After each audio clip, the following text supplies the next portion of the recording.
essa história ela tem que estar contada no produto. Sim, você pode ter uma camiseta de um algodão agroecológico que está vindo de um pequeno agricultor no interior do Rio Grande do Norte, com o tingimento natural, com a costura feita com todo carinho, chegando até você, e você vai ter a certeza dessa história como um todo. Na minha opinião, a consciência da população, né, com o consumo consciente das empresas, apoiado pela regulação, caminha a abrir espaço para a tecnologia, né, e a gente vê isso cada vez mais no nosso dia a dia. Tassiana Abreu, diretora de sustentabilidade da Riachuelo, e André Salem, fundador da Blockforce, vão te contar por que a tecnologia blockchain vai mudar completamente a cadeia de produção da moda. A gente falou assim, não, vamos fazer de verdade.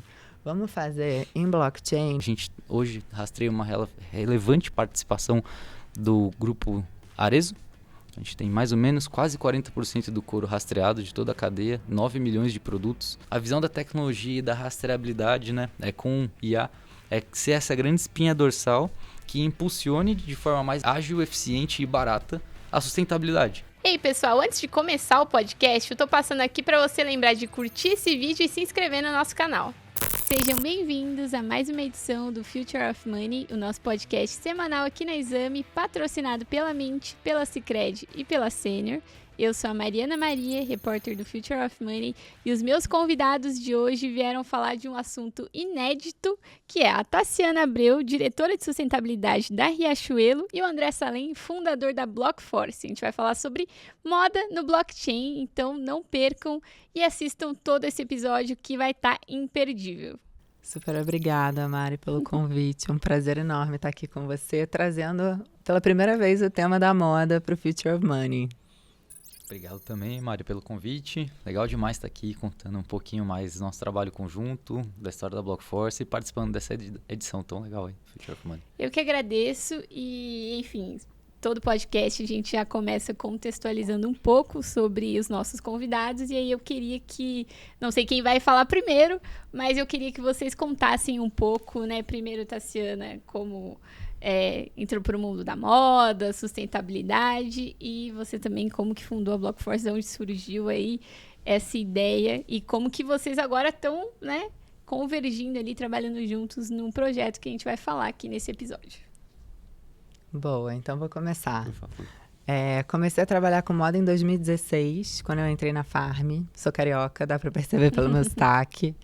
E daí fui para o Grupo Soma, que é a holding, né, da Farm, e pude contribuir com outras marcas. Eu entrei na Farm como marketing, então meu background ele é todo de design, propaganda, publicidade.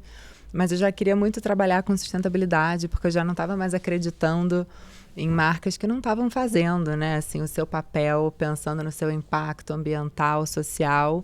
E consegui convergir essas agendas quando eu entrei na Farm. A Farm estava num momento ali muito interessada também, né, na sua visão de futuro, uma marca que estava praticamente celebrando seus 20 anos e pensando nesse legado. O que a gente vai deixar? Então, a sustentabilidade se encaixou ali de uma maneira muito natural e fui desenvolvendo isso. Depois, quando eu fui para o Grupo Soma, acabei montando a área de sustentabilidade do grupo e pude contribuir com outras marcas também, que estão lá, que são marcas muito queridas, Foxton, Fábula, Animale, Cris Barros, Hering.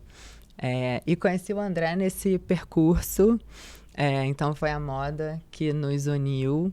E quando cheguei na Riachuelo em setembro do ano passado, o André foi uma das primeiras pessoas que eu pensei para me ajudar com a rastreabilidade desse projeto muito especial, que a gente pode contar daqui a pouco. Vou deixar ele falar um pouquinho dele.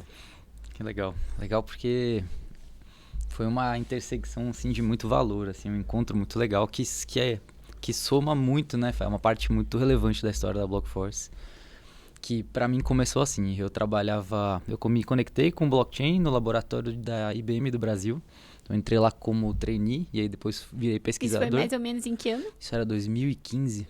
Cedo. Faz 10 anos, Eu fiquei como pesquisador de blockchain por uns 2 anos, aí depois virei arquiteto de solução de blockchain por 1 ano e meio. E fiquei muito com esse DNA do laboratório, assim, de inovar, de levar o blockchain para coisas novas, assim, o que não era muito o escopo da IBM como um todo enquanto vertical, mas o laboratório sim. E eu acabava pegando projetos que tinham essa pegada mais de inovação. E não por acaso a moda tinha muito essa característica, né? De querer rastrear, de dar visibilidade de impacto socioambiental. E a gente começou, eu atendi ao Instituto C&A dentro da IBM. E quando eu abri a Blockforce, a gente continuou esse projeto pela Blockforce. E aí evoluímos para entrar na C&A enquanto empresa. E aí nesse caminho a gente tinha, em 2018, já desenvolvido bastante coisa de rastreabilidade, até que a gente prestou uma aceleração de um hub de moda, que era o Fashion Hub. E tinha como prêmio ser possivelmente fornecedor do Grupo Soma, liderado pela Tassis na época. E a gente fez todo o processo de aceleração e tivemos a alegria de nos conectar, né, por esse processo e começar uma sementinha que aí sim começou a tomar muita robustez, né, e desenvolvimento. E a gente fez todo esse trabalho dentro do Grupo Soma. Depois, na sequência, a gente virou também fornecedor do Grupo Arezo, rastreando não algodão, mas couro. E hoje a gente consegue dizer que... E aí depois os grupos se uniram, né? Depois o Grupo Soma e o Grupo Arezo se uniram. E aí a Tassi foi para Riachuelo. E a gente teve a alegria de poder continuar esse trabalho, que resulta na primeira camiseta, até hoje, feita por nós, rastreado, com QR Code aqui. Então é uma história que se junta, né, todas aqui, e bem bacana aí poder compartilhar um pouco mais aí hoje durante a nossa oportunidade. Não, muito legal porque, enfim, a gente falou muito na abertura e no começo, mas agora acho que é o momento da gente revelar o que a gente veio falar aqui nesse episódio do podcast, porque justamente já saiu na Exame, inclusive, se você acompanha as nossas matérias, talvez você já até saiba, mas a Riachuelo lançou, se não me engano, no dia 28 de maio, uma coleção de camisetas masculina, infantil e feminina, que... além da parte sustentável de serem feitas ali de algodão agroecológico, ter o tingimento natural, elas têm toda essa rastreabilidade em blockchain para comprovar mesmo que essa sustentabilidade ela é real de fato, né? Que eu acho que é um assunto que vira questionamento assim nos tempos atuais, né? A gente vê muitas empresas querendo ser sustentáveis, mas têm dificuldade de comprovar isso.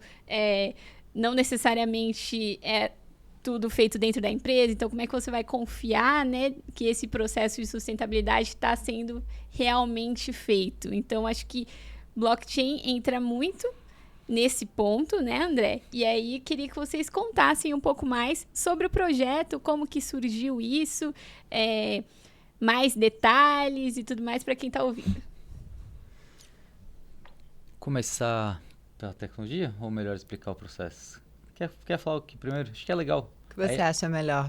Não, os acho nossos que é legal. Você acha que faz mais sentido? Eu acho que é legal a Tassi falar primeiro sobre mercado de moda e tudo mais. É uma coisa que a gente nunca fala aqui, né, no podcast. E conta pra gente por que isso é necessário, né? Por que a integração de blockchain pode contribuir para os seus processos ali de sustentabilidade na moda. Perfeito. Então, vou começar por um documentário que eu super recomendo. Ele tem no Netflix, é fácil de achar, ele chama True Cost, que é, né, o verdadeiro custo. E ele foi o documentário que expôs muito a necessidade da gente olhar para o que está por trás das roupas. Ele é baseado num desastre que aconteceu, infelizmente, em Bangladesh. Um prédio inteiro colapsou, matou mais de 1.000 pessoas. E dentro desse prédio estavam se costurando roupas de marcas globais, enormes, né? E ele vem justamente para mostrar, assim, cara, como que a gente nem sabe que uma peça que a gente está adquirindo numa grande varejista global pode ter uma cadeia produtiva com tantas falhas, né? Assim, e com valores muito diferentes do que muitos de nós, enquanto clientes, gostaríamos de ter quando a gente compra uma peça de roupa. Então, acho que esse episódio ele foi assim, realmente um ponto de virada na história da moda, de como a gente percebe a moda e na necessidade da gente começar a contar com transparência, né, com fidelidade, com verdade, de forma verificada, o que está por trás da peça. Então, acho que toda a discussão de rastreabilidade na moda começa por esse lugar da costura, que é um lugar sensível, é um lugar frágil na nossa cadeia e que hoje, né, assim, 10 anos depois já desse desastre, já existe um avanço muito grande na moda como um todo, e é importante a gente mostrar, então, agora, né, que essas cadeias estão mais organizadas, né, que as pessoas já têm os seus direitos todos respeitados e estão mais felizes trabalhando, e a moda é a maior empregadora global, então o nosso impacto é gigantesco, que essa roupa foi costurada por uma costureira em uma oficina de costura, toda legalizada, com tudo conforme manda o figurino. Então, acho que o tema começa pela costura, mas rapidamente a gente chega na matéria-prima, porque a gente sabe que a peça também é o tecido, não é só a costura. E da onde está vindo esse algodão? Da onde está vindo esse couro? Da onde está vindo essa viscose? Ela está atrelada a desmatamento? Não está? Como é que eu garanto que aquele agricultor teve também os seus direitos preservados, teve uma remuneração justa?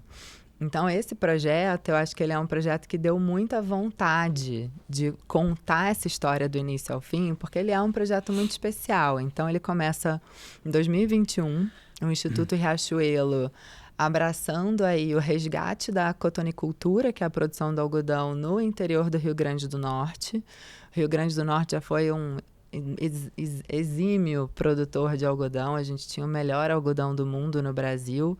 E nos anos 80... o nosso algodão nordestino ele foi dizimado por uma praga chamada bicudo. É uma história super traumática, né, para as famílias agricultoras. Aconteceu na geração dos avós, dos atuais agricultores, que perderam tudo e depois nunca mais se resgatou a cultura do algodão.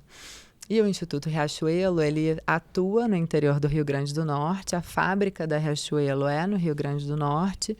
Então, a gente tem uma presença muito forte no estado.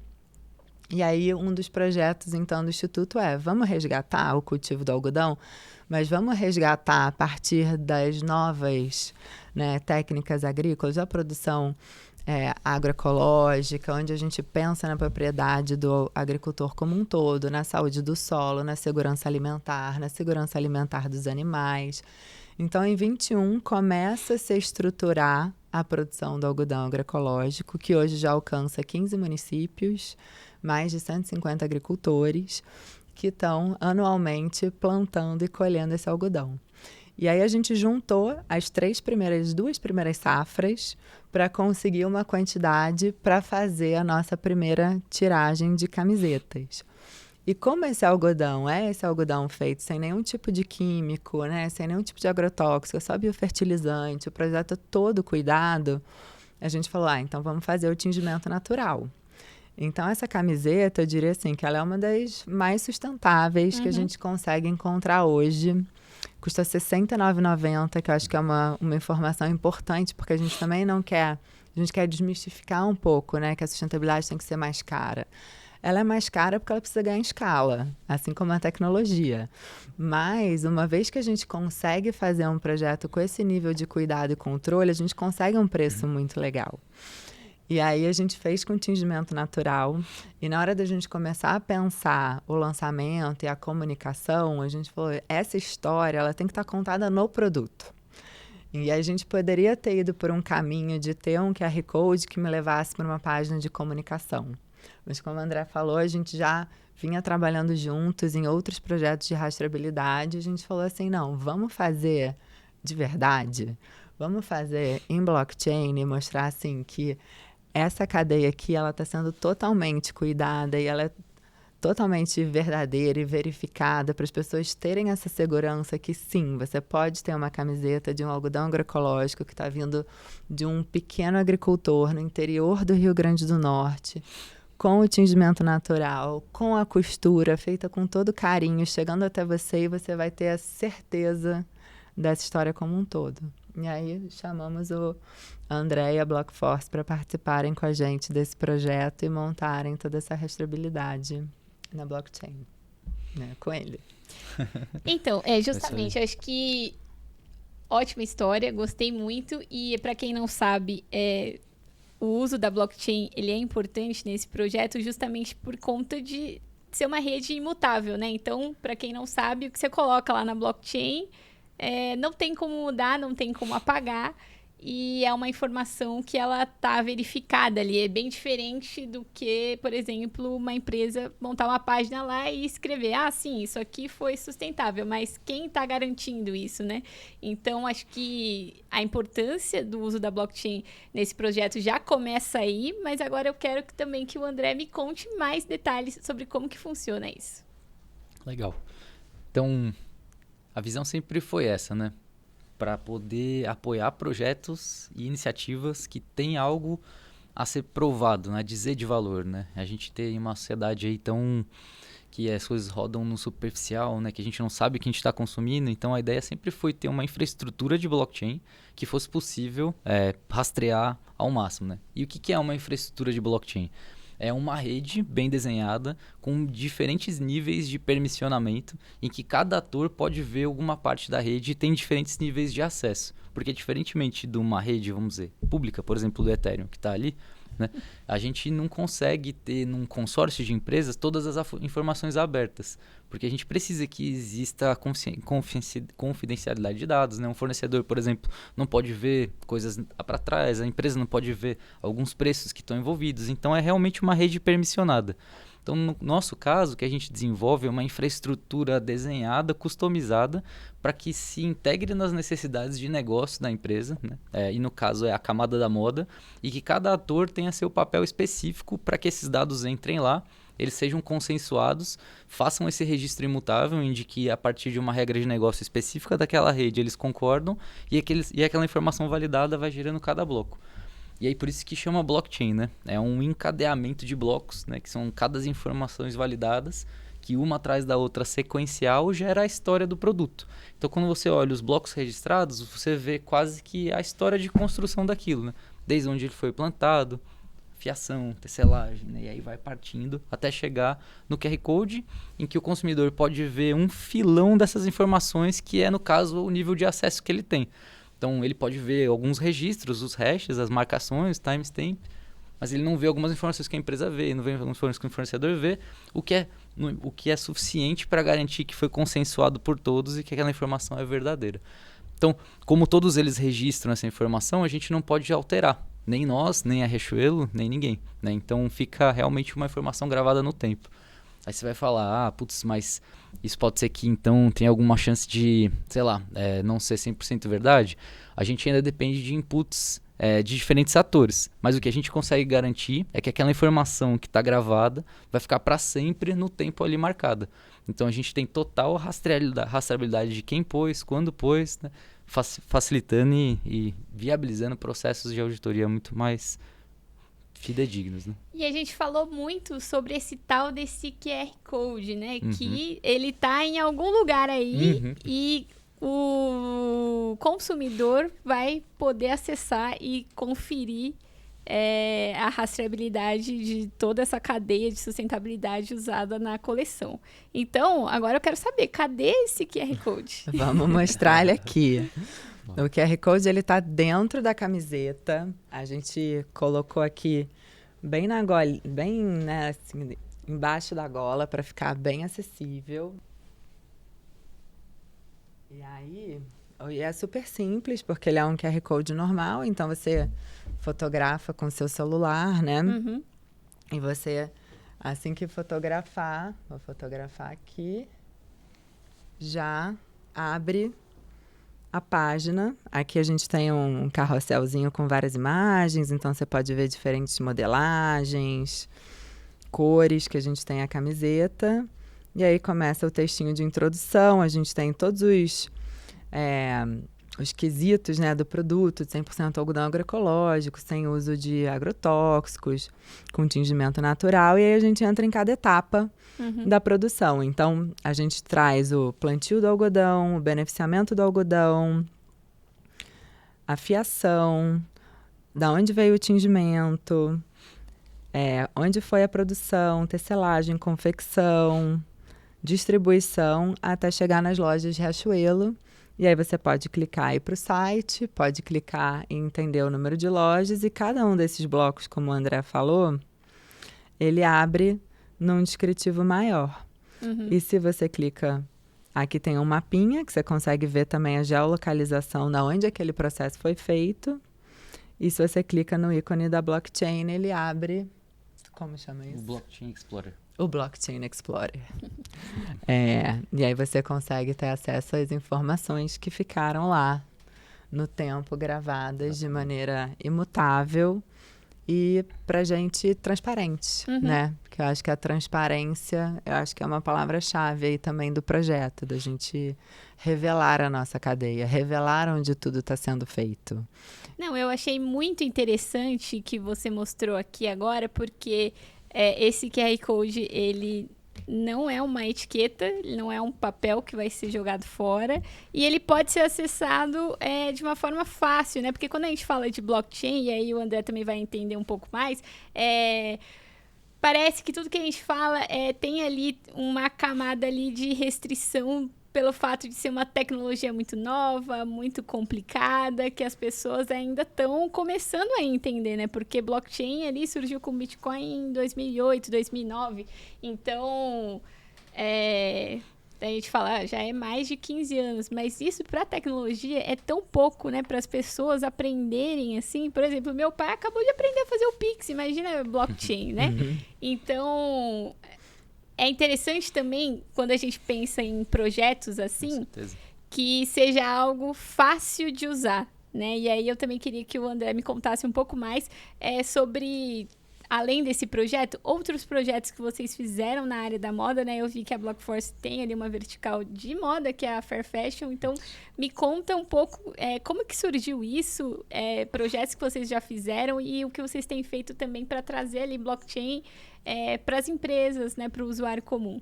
Legal. Eu acho que, só pegando esse gancho, né, aproveitando que a Tassi falou, e você também, né, Maria? É muito legal ter uma tecnologia que é tangível para as pessoas, né? Porque quando a gente fala tecnologia e tal, até o Bitcoin mesmo, né, você não pega ele, né?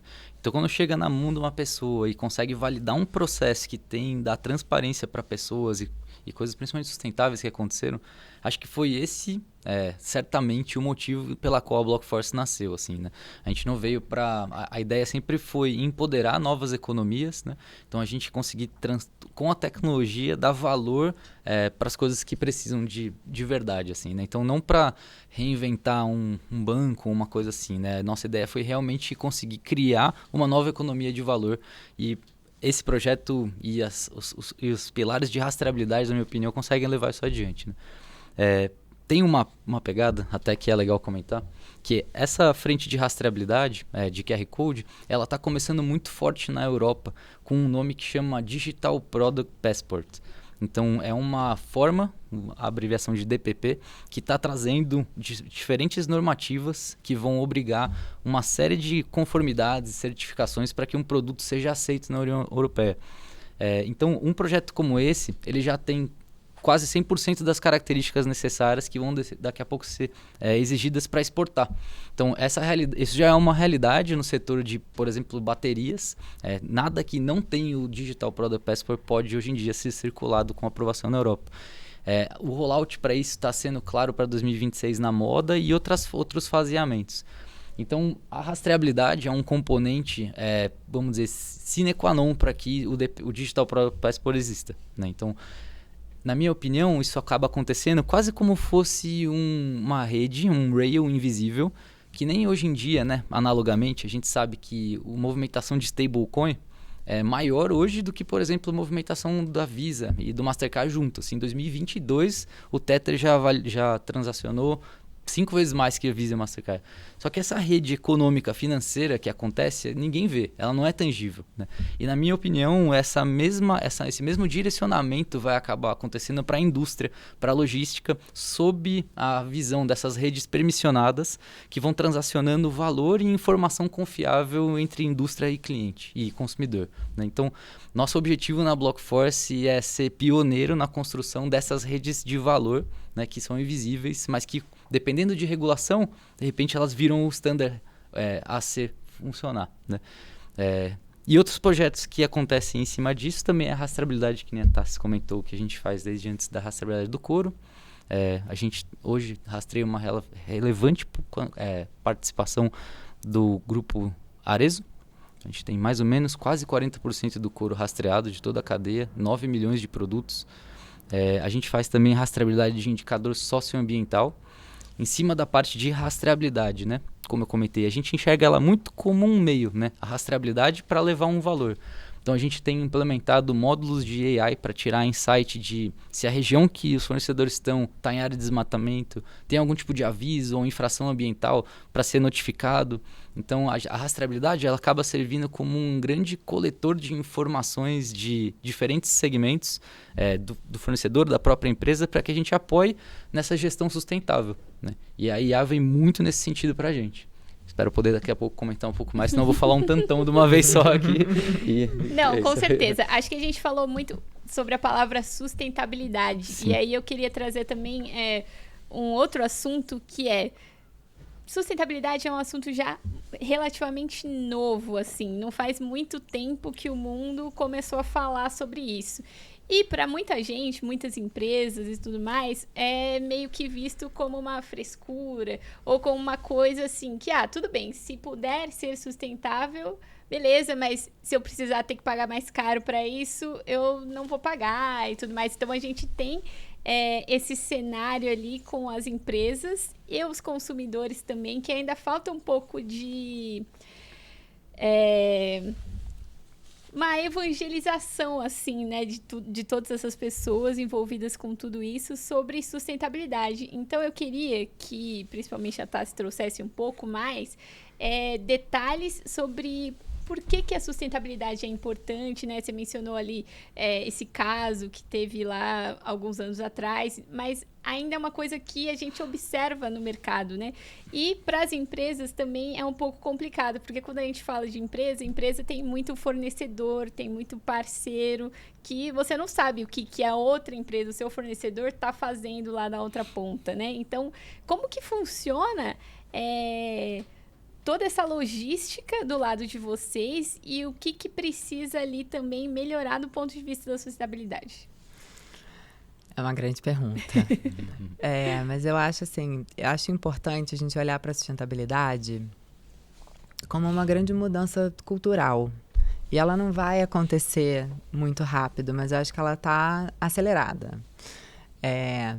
Tem um conceito que eu gosto muito, que a sustentabilidade abarca, que é o conceito das externalidades. Então, hoje, quando a gente calcula o preço de um produto, eu não estou calculando o impacto social negativo que eu posso estar gerando e nem o impacto ambiental negativo que eu posso estar gerando.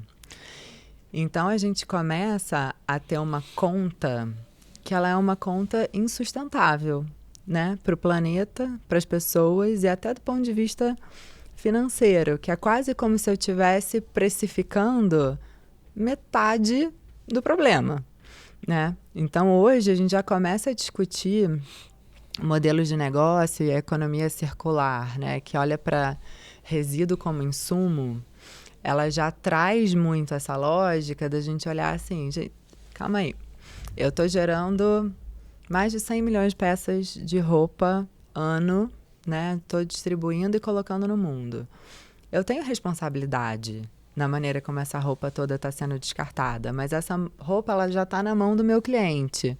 Então, como é que eu trago o meu cliente para esse movimento da circularidade e educo ele, inspiro ele a trazer essa roupa de volta para que a gente consiga, junto com o governo e outras entidades, montar operações de reciclagem que olhem para essa roupa que hoje está indo parar nos lixões do Atacama, nos lixões da África e tantos outros lugares, nos oceanos, de volta para dentro da cadeia para que ela possa virar uma nova roupa e eu consiga preservar os recursos naturais que hoje eu estou, né, consumindo de uma maneira insustentável. Então, acho que essa lógica toda ela está começando a aparecer e a gente está começando a discutir os novos modelos de negócio, que é o que eu acho que vão fazer toda a diferença. E muito pressionados pelas mudanças climáticas. Então, acho que assim, antes as pessoas poderiam até não falar de sustentabilidade ou achar que sustentabilidade era uma coisa, né, assim, para poucos, para quem tem dinheiro, para as elites, porque de fato é um comportamento, né, que para você conseguir, até você conseguir escalar, ele é mais caro, Mas, ao mesmo tempo, hoje todo mundo está sofrendo os impactos das mudanças climáticas. E não importa se você, né, é classe A, B, C, D, E, todo mundo sofre o mesmo tipo de impacto. Lógico, a gente tem resiliências diferentes de acordo com as suas possibilidades, e isso a gente precisa tratar, e há toda uma disciplina chamada justiça climática.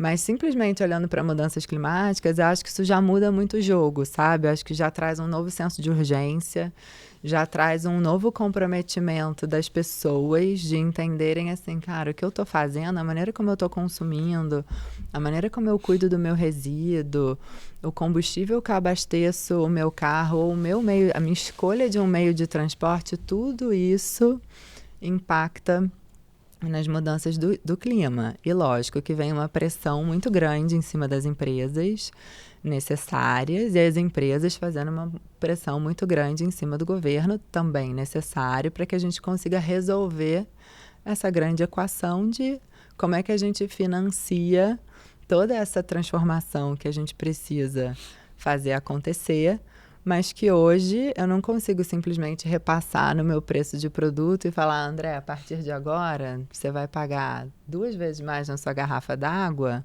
porque eu preciso botar no custo dela a logística reversa do plástico, a reciclagem do plástico e a confecção dessa nova matéria-prima. Ele vai falar, calma, isso não é problema só meu, é de todos nós.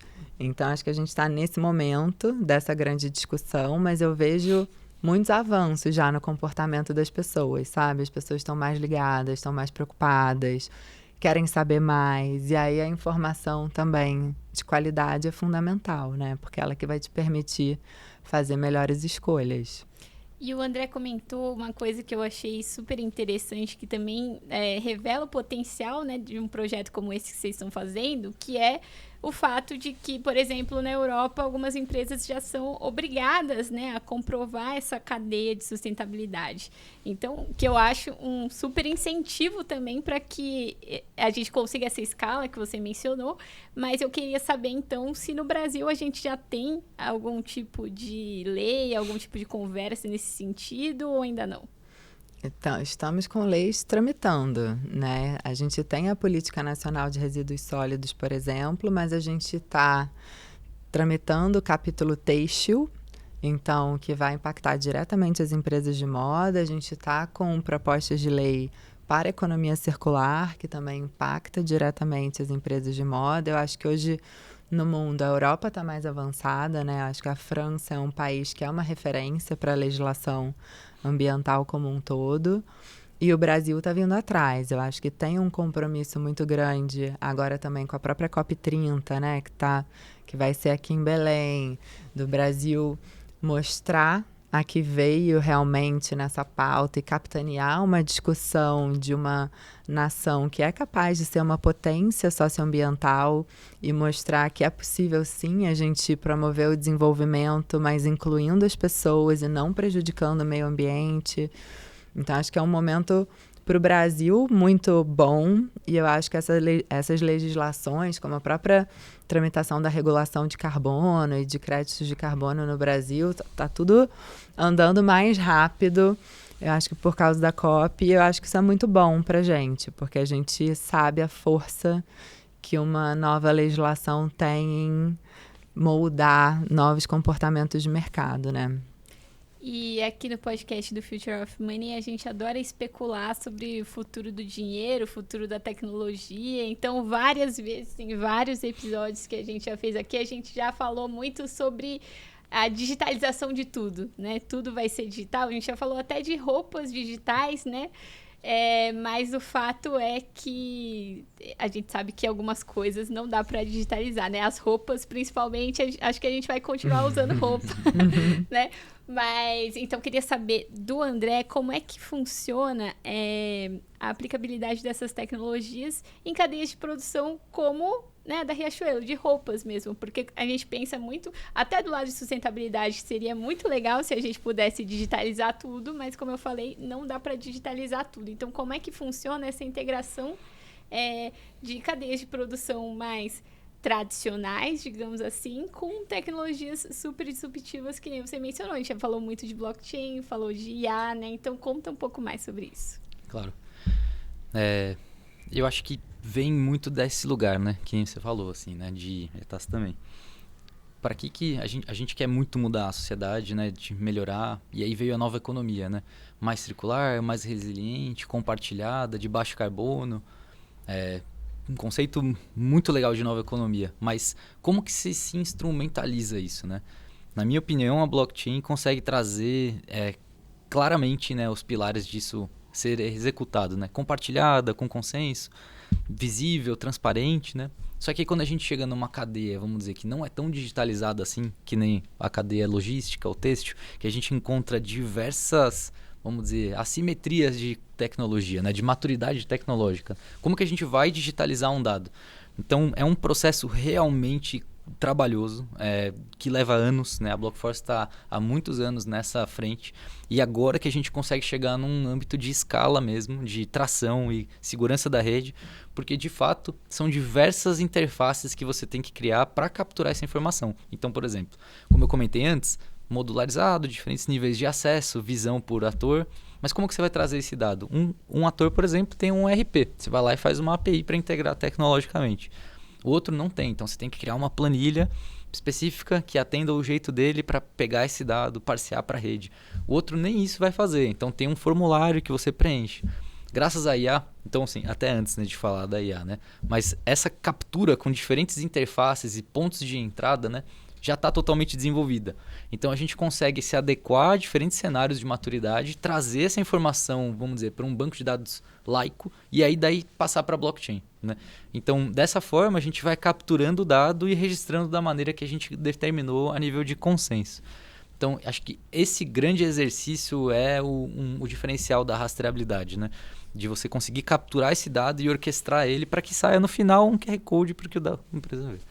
Agora, com o IA, a gente tem diferentes formas de trazer esse dado mais abstraidamente. Então, por exemplo, você consegue fazer um drop de um documento, sem necessariamente um acesso de um sistema super complexo, colocar o que a IA vai buscar dentro daquele documento, já bater se tem o que é necessário, o que não tem o que é necessário, ver se está validado. Então, a gente consegue trazer muito mais automatização para isso, né? Então, a nossa ideia, assim, a nossa visão é que isso se aplica para qualquer segmento, né? E que a gente consegue dessa forma capturar muito dado e validar e registrar, né? Voltando um pouco na pergunta que você fez de indicador, né? Isso vai dessa forma também, né? Porque se você tem as informações das empresas entrando como input, você pode verificar se o output está de acordo com o que, por exemplo, é exigido para uma regulamentação, por exemplo, a CVM agora está colocando alguma das primeiras coisas, que aí é o que mexe realmente com o negócio, né? Quando a Comissão de Valor Imobiliário, né, determina que as empresas têm que se adequar de determinadas formas, que nem a Tassi falou, tudo muito em definição ainda, né? Acho que 2026 vai ser o grande ano de que algumas coisas vão aparecer, né? Mas já existe, por exemplo, uns testes, né, que, por exemplo, o IFRS1 e IFRS2, né, que são, por exemplo, outputs de uma norma internacional que é ISSB, de que tem que ser atendido aquilo em 2026. Então, de que formas que a gente consegue pegar esses dados e já validar, ou pelo menos ajudar a empresa de que isso está pronto, né, de que tudo que a gente rastreou ali já consegue dar uma alavancagem para responder aquilo. Então, acho que a visão da tecnologia e da rastreabilidade, né, com IA, ser essa grande espinha dorsal que impulsione de forma mais ágil, eficiente e barata a sustentabilidade, para que ela possa ser realmente uma forma de transformar, né, a sociedade e os negócios de dentro para fora, né? Então, acho que essa que é a ideia. Assim, quanto mais a gente conseguir trazer eficiência e qualidade com a tecnologia, mais acho que os nossos trabalhos vão poder ajudar a sociedade de fato, assim, né? Não, muito bom. E só uma outra dúvida também é que a gente falou muito de tecnologias que são muito novas, né? Tanto blockchain quanto IA são tecnologias que chegando ali, né? Mudando totalmente a forma como alguns processos são feitos, o Sim. que é muito bom. Mas, principalmente aqui, né, no podcast, a gente fala muito sobre a maturidade dessa tecnologia e como isso ainda pode evoluir. Então, eu queria saber de você se você acha que, para o que a gente está falando aqui de cadeia logística e sustentabilidade, será que a gente já está no ponto alto ali da tecnologia ou a gente ainda precisa de algumas melhorias que podem trazer ainda mais benefícios? Eu acho que ainda tem uma estrada feliz e grande aí pela frente. O Gartner, em 2022, colocou que 80% de todas as cadeias de supply chain que estavam mexendo com blockchain estavam em piloto. Né? Isso faz 3 anos. Né? Chuto que agora tem alguns poucos projetos já relevantes, conhecidos, né? Em torno de 70% já deve ter virado projeto mesmo, pelo que a gente acompanha pelo Gartner. E ver essa dificuldade, né? Realmente da maturidade de integração. Então, acho que agora com o IA as coisas tendem a crescer muito, né? E a nível de visão, assim, eu acho que ainda tem uma cultura para ser vencida, né? São poucas iniciativas que querem dar também rastreabilidade, querem dar visibilidade, né? Acho que não é só uma questão tecnológica, mas tem também que ter essa junção mágica, né? De vontade de realmente mostrar alguma coisa de valor, assim. Legal. E para a Tassi também queria saber porque essa coleção com Riachuelo ela foi pioneira, né? Nunca a Riachuelo tinha feito ali uma iniciativa que envolvia blockchain e sustentabilidade juntos. E aí eu quero saber se existe ali alguma intenção, o que também impede de trazer isso para outras coleções da Riachuelo. Já estamos fazendo, né, André? A próxima já está no forno. É uma coleção bem especial de jeans, onde a gente traz o algodão regenerativo da Schaefer, que é uma grande produtora de algodão brasileira, que está com a certificação Regenagri também, que é um algodão já feito em maior escala em relação ao nosso algodão agroecológico, mas com menos 40% da carga química num histórico aí de 7 anos. Então, eles vêm sendo muito diligentes, assim, realmente tentar produzir um algodão que tem menos impacto no solo e na saúde, né, dos próprios trabalhadores, o que é uma iniciativa louvável. Esse algodão, então, vem para Vicunha, que é uma tecelagem parceira e que é uma grande produtora de denim no Brasil, e vem pra gente. Então, a gente também começa a contar aí essa história a partir de um novo caso de uma cadeia de fornecimento, né, maior. Esse projeto, ele é tipo a nossa joinha, porque ele é pequenininho, o algodão agroecológico, né? A gente ainda está fazendo com que ele cresça e ganhe mais escala, mas aí agora a gente já vai num projeto que é maior, que tem mais escala, novos parceiros envolvidos e trazendo esse conceito também da rastreabilidade para a nossa cadeia de valor. E também já estamos mirando numa coleção com o algodão reciclado de aparas jeans. Então, como é que a gente também garante essa rastreabilidade do resíduo? E que aquele resíduo, ele de fato não está sendo jogado fora e que ele está sendo reintroduzido na cadeia produtiva. Que eu acho que também é mais um avanço aí, quando a gente fala de rastreabilidade, a gente começar a garantir o destino do resíduo. E se aquele resíduo realmente voltou a virar roupa ou não. Então, a gente tá enxergando aí esses próximos passos. Isso tudo acontece aí, a segunda coleção, né? Agora já daqui a pouquinho, em julho. Esse mês a gente lança, gente. Tá quase, hein, André? Estamos aqui. Podia Tá estar quase. Regen chega em julho e a coleção do algodão reciclado setembro. Então, a gente está falando aí já de uma aceleração legal de trazer isso para outros produtos, mas o sonho, como você estava falando, é que a nossa cadeia inteira já estivesse nesse sistema, que a gente não precisasse mais de planilhas de Excel, que já fosse tudo automatizado e que, né, e o produto já saísse de fábrica com o QR Code dele, com toda a rastreabilidade dele sistematizada. Eu acho que esse é o futuro. Quem sabe que a gente vai conseguir construir juntos. Mas é difícil, caro, complexo, mas eu acho que é o caminho, né? É usar a tecnologia a serviço da gestão de produtos, das cadeias produtivas e de toda essa transparência que a gente consegue dar. E a transparência, ela vai ajudar a fomentar a sustentabilidade, porque se eu preciso tornar aquela informação pública, eu não posso ter erro, eu não posso ter vergonha, eu preciso estar com aquela informação que eu estou disponibilizando para as pessoas, né, totalmente enquadrada, conforme, certinha e além, né? E que realmente dê orgulho de mostrar para as pessoas a forma como a gente está fazendo as coisas. Muito bom, muito bom. Fiquei feliz que já temos spoilers aí para quem está assistindo, sabe que já vai ter novas coleções. E a gente está chegando no final do nosso tempo, mas a última pergunta é o Momento Mint, que é a pergunta da nossa patrocinadora, a Mint. E aí eu vou direcionar ela para o André, porque a gente vai falar de blockchain, né? E aí eu quero saber se você acha que a tecnologia blockchain ela tem esse potencial de se inserir no dia a dia de empresas e consumidores. Com certeza, né? Acho que já está muito, né, no nosso dia a dia financeiro. Agora a ideia é que a gente consiga avançar para a indústria, né? E isso vai acontecer, assim, é uma questão de tempo, né? A gente está vendo que com a AI, a gente vai daqui a pouco ter coisas com menos interface, né? A gente vai ter um universo cada vez menos permissionado de acessos, né? Sites, a gente vai começar a acessar tudo por uma grande interface, né? E a gente precisa de um lugar para gravar que essa informação seja verdade, né?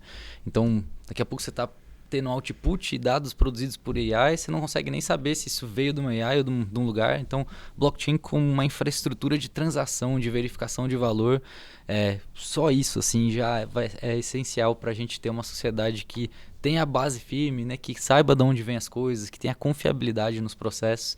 E eu acho que, como a Tassi falou, né, a cadeia da moda é uma das que mais expoentes, né, seja pelo volume que tem, a participação no nosso dia a dia, relevância empregatícia e até no impacto no meio ambiente, né? Como uma das primeiras a adotar isso. Como eu comentei também, baterias, está muito nesse sentido, né? A gente vai ver isso avançar para a indústria agro, né? A gente vai ver isso avançar para cosméticos. É uma questão de tempo que, na minha opinião, a consciência da população, né, com o consumo consciente das empresas, apoiado pela regulação, caminha a abrir espaço para a tecnologia, né? E a gente vê isso cada vez mais no nosso dia a dia, né? Com criptomoeda está acontecendo isso agora, né? A gente viu o Genius Act lá nos Estados Unidos abrindo porta para um estado totalmente regulado em cripto. Acho que a gente precisa que as infraestruturas conversem, né? Se os pagamentos estão acontecendo numa infraestrutura digital, a operação também tem que ser confiável, né? E a gente tem agentes passando a fazer transações automatizadas, eles vão fazer isso entre carteiras para pagar processos que estão com blockchain por trás, né? Então as coisas vão se conectar certamente. Essa é a visão que a gente acredita, né? E puxando isso pela sustentabilidade, né? Para que na nossa estrada aí a gente gere um valor positivo. Muito bom, gente. Agradeço super a presença de vocês aqui. A gente está trazendo um assunto super inédito no podcast do Future of Money. Espero que quem esteja ouvindo também tenha gostado. E é isso, a gente vai ficando por aqui. Não posso deixar de pedir para vocês acompanharem as nossas matérias no site, seguirem a gente nas redes sociais e se inscrever também no nosso canal no YouTube, né? E vocês têm contato aí para deixar para quem está assistindo? Com certeza. LinkedIn da Blockforce é Blockforce, só acessar. Meu e-mail é andré@blockforce.ai. Então, só entrar em contato se quiserem mandar perguntar, tirar alguma dúvida. Nosso site é blockforce.ai. E a nossa vertical de moda, que nem você bem comentou, Mari, é fairfashion.io. É onde a gente concentra as iniciativas nossas de moda. Muito obrigado aí por convidar. É um prazer estar aqui com você, Tassi. E deixar para os nossos contatos aí. Igualmente. Aqui somos Riachuelo nas redes sociais de www.riachuelo.com.br. Para quem está ouvindo e ficou curioso com o conteúdo do QR Code, dá para acessar remotamente com também. Certeza. Então a gente pode te passar o link para vocês colocarem aí nos materiais do episódio, para quem está em casa conseguir conferir. E eu sou Tassi Abreu no Instagram e LinkedIn, principalmente. Então é isso, a gente vai ficando por aqui. Muito obrigada, gente. Obrigada quem está assistindo. Tchau, tchau.